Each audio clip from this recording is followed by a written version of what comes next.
I met him first, say, in 1929, through the intervention of a friend of mine, common friend, who asked Mr. Gandhi to see me. See? So Mr. Gandhi wrote to me saying that he would like to see me.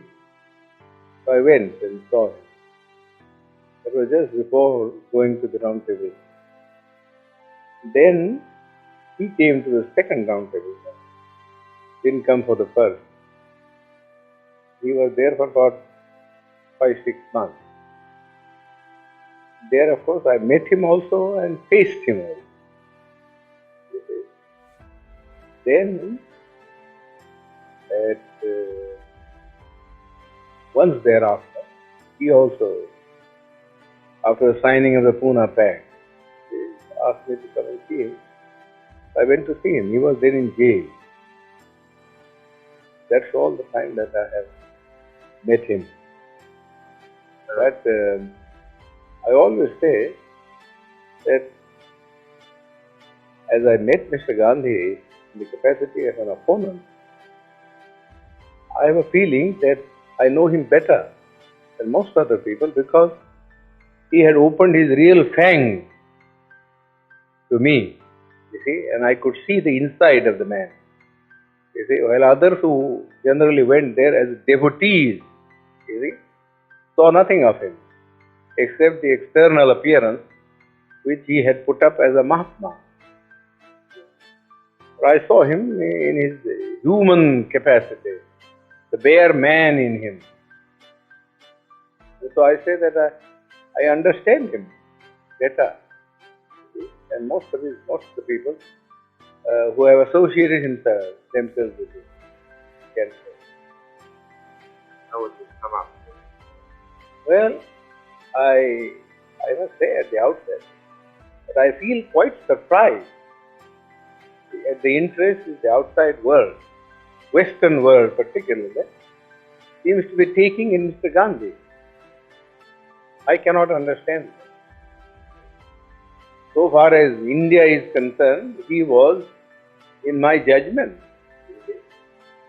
an episode in the history of India, never an epoch maker. Gandhi has already vanished from the memory of the people in this country. His memory is kept up because the Congress party annually, if he gives a holiday, either on his birthday or some other day connected with some event in his life, and has a celebration every year going on for 7 days in a week. Naturally, people's memory is revived. But if these artificial rhetoric were not given, I think Gandhi would belong long to us. You don't feel that. Not at all. Not at all. In fact, he was all the time double dealing. He conducted 2 papers, one in English, the Harijan. Before that, Young India. And in Gujarati, he conducted another paper. It's called the Deenbandhu, something like that. Now, if you read the 2 papers, you will see how Mr. Gandhi was deceiving the people. In the English paper, he posed himself as an opponent of the caste system and of untouchability, and that he was a Democrat. But if you read his Gujarati magazine, you will see him a worse orthodox man. He has been supporting the caste system, the Varnashram Dharma, and all the orthodox dogmas, which has kept India down all through ages. In fact, somebody ought to write Mr. Gandhi's biography by making a comparative study of the statements made by Mr. Gandhi in Harijan and the statements made by Mr. Gandhi in his Gujarati paper. There are 7 volumes of it.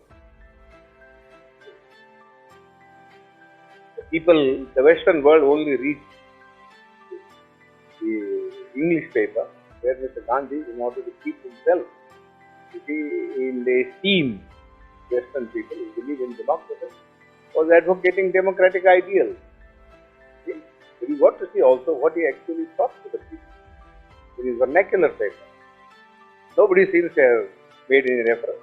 All the biographies that have been of him are based upon his Harikam and the young Indian, not upon the Gujarati writings.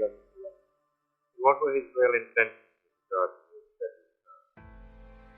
Well, he only wanted. See, there are two things about it to do with that. We want untouchability to be attained. But we also want, you see, that we must be given equal opportunities, you see, so that we may rise to the level of the other classes. Mere washing off of untouchability is of no consequence. We have been carrying on with untouchability for the last 2000 years. Nobody has bothered about it. You see? Nobody has bothered about it. Yes, there are some disabilities which are very harmful. For instance, people can't take water, people can't have land to cultivate their livelihood. But the other things which are far more important, namely, they have the same status in the country. They should have the opportunity to hold high offices, so that not only their dignity will rise, but also they will get what I call strategic position, from which they could protect their own people. Mr. Gandhi was totally opposed. Totally opposed. Temple entry, that was all the thing that he wanted to do. Which is a very, nobody cares for Hindu temples now. The untouchables have become, to be so conscious of the fact that temple going is of no consequence at all. You see, you live in the untouchable quarter, just the same, whether you went into the temple or whether you did not go into. People, just as for instance, people at one time would not allow the untouchables to travel by railways, you see, because of pollution. But now they don't mind, because the railways won't make any separate arrangement. But because they travel together in the train, it doesn't follow, you see, that their life in the villages vis-a-vis the Hindus has in any sense changed. Whenever the Hindu and the untouchable alights at a railway train, you see, they assume their old robe. See? So you would say Gandhi was an orthodox? Yes, he was absolutely an orthodox. He was never a reform. He has no dynamics in him. All this talk about untouchability was just for the purpose of making the untouchables thrown into the Congress. That was one thing. And secondly, you see, he wanted that the untouchables should not oppose his movement of Swaraj. I don't think beyond that he had any real motive of uplift. He wasn't like Garrison in the United States. He fought for the Negroes. Then do you think that this would Oh yes, I am sure about it. It might have been in slow degrees. But I personally myself think that if Swaraj had come in slow degrees in India, it would have profited the people better. You see? For each community or each group, you see, which is suffering from many of these disabilities, you see, would have been able to consolidate itself at each stage of the transfer of power from the British. You see? Today, the whole thing came as a flood. You see? People were unprepared. And I always think that the Labour Party has been the most stupid party in India. Gandhi was showing stages of Congress. No, personally, I do not know how suddenly Mr. Ackley agreed to give independence. That's a matter of secret which Mr. Ackley one day, I think, will disclose in his autobiography. How he came to that. Nobody ever expected. It's such a sudden change of front. Seems to me, from the analysis that I make, there are two things which I think led to the Labour Party to take this decision. One is the national army that was raised by Subhash Chandra Bose.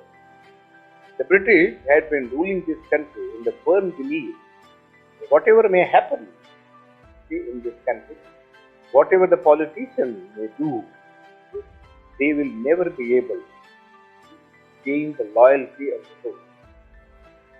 That was the one prop on which they were carrying on their own. But that thing was completely dashed. When they found that even the soldier was being used to form a party or a battalion, blow off the business. Then I think the British came to the conclusion that if they were to rule India, the only basis on which they could rule was the maintenance of the British Army. Going back to the year 1857, when the Indian soldier rebelled against the East Indians. And they found that it would never be possible for the British to supply India with enough European troops, to keep their hold on it.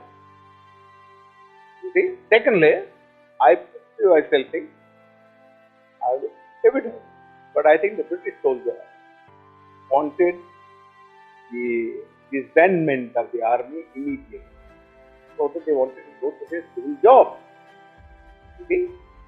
You know how much indignation there was at the gradual disbandment of the army, because those who were not disbanded felt that those who were disbanded were going to take their jobs. What's going to happen to them? Therefore, they could not think of having enough of a British army to keep India down. Besides, they had thought, I think, after all, what they gained from India was commerce, not so much the civil servant salary or the army income. They were small things.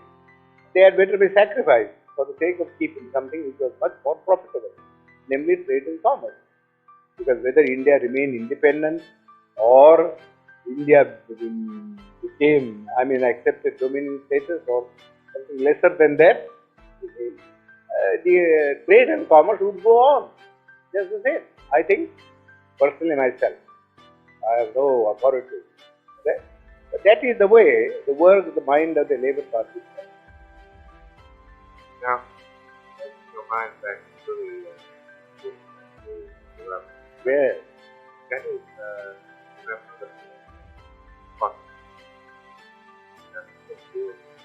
Oh, I know it very well. See, the British government had, in the original award which MacDonald was given,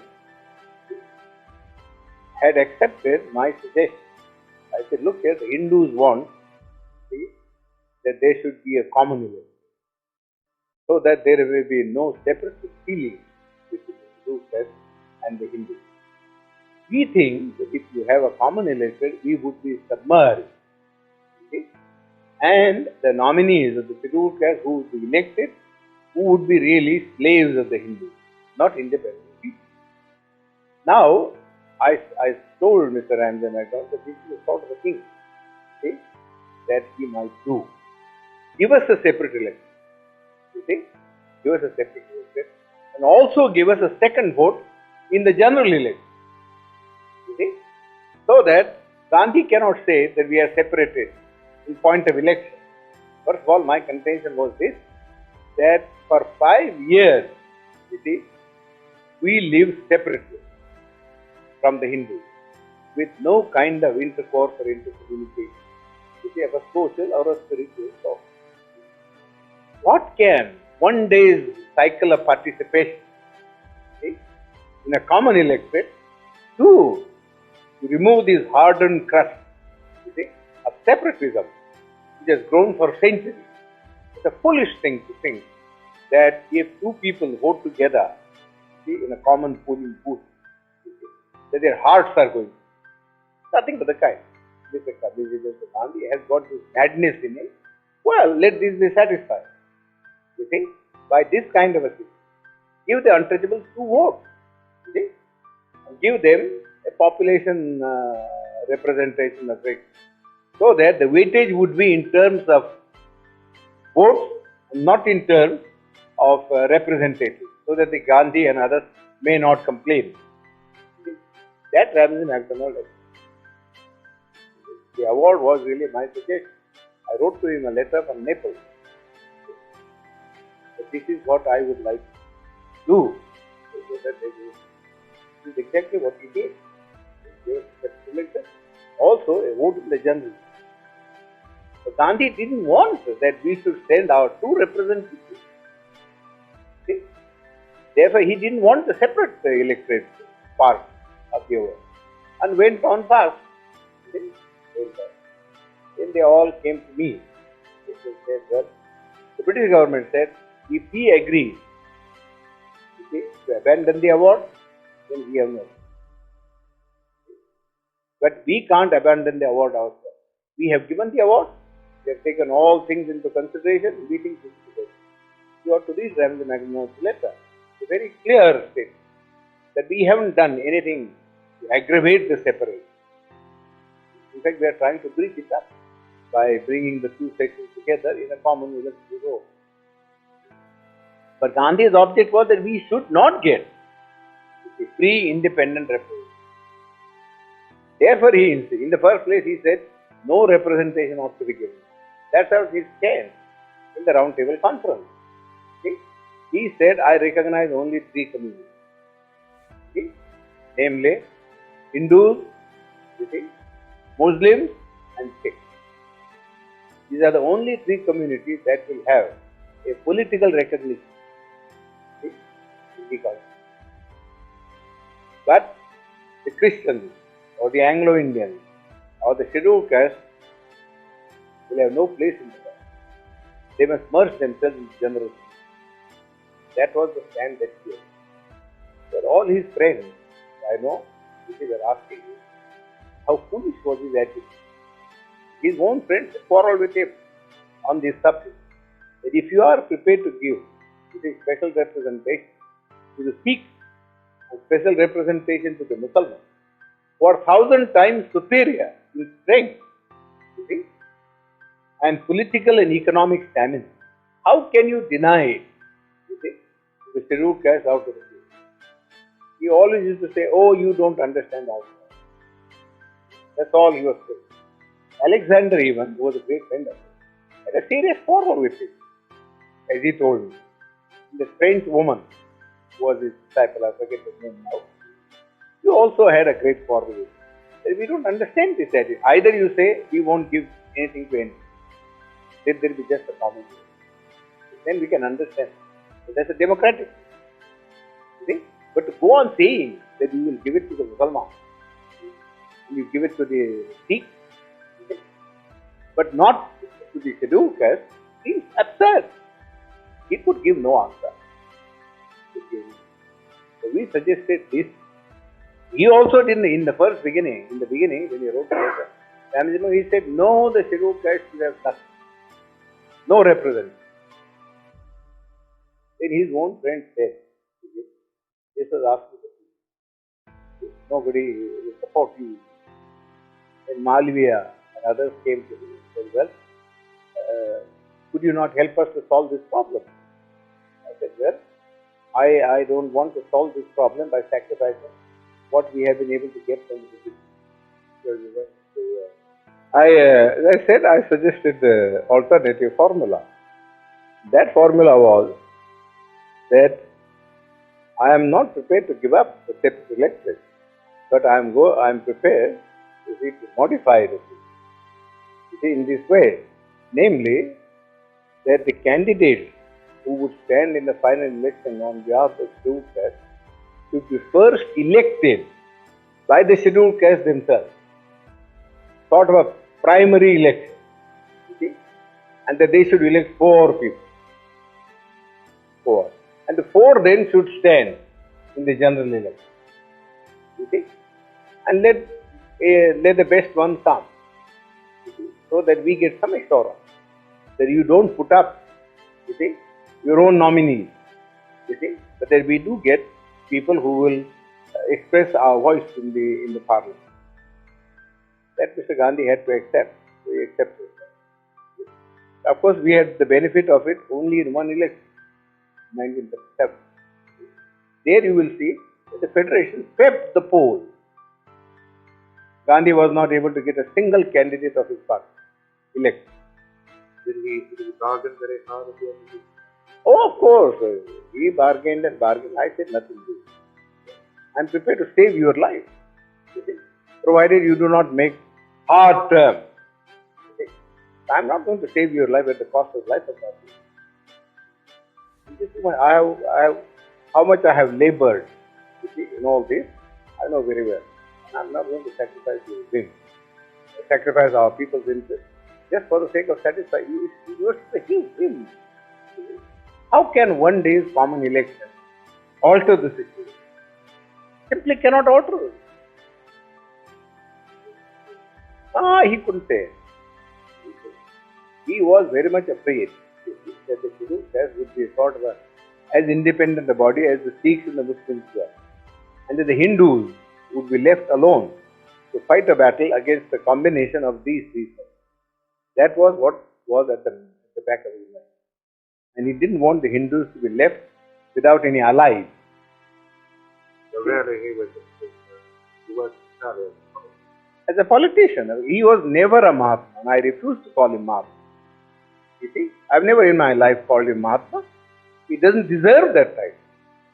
Not even from the point of view of his morality.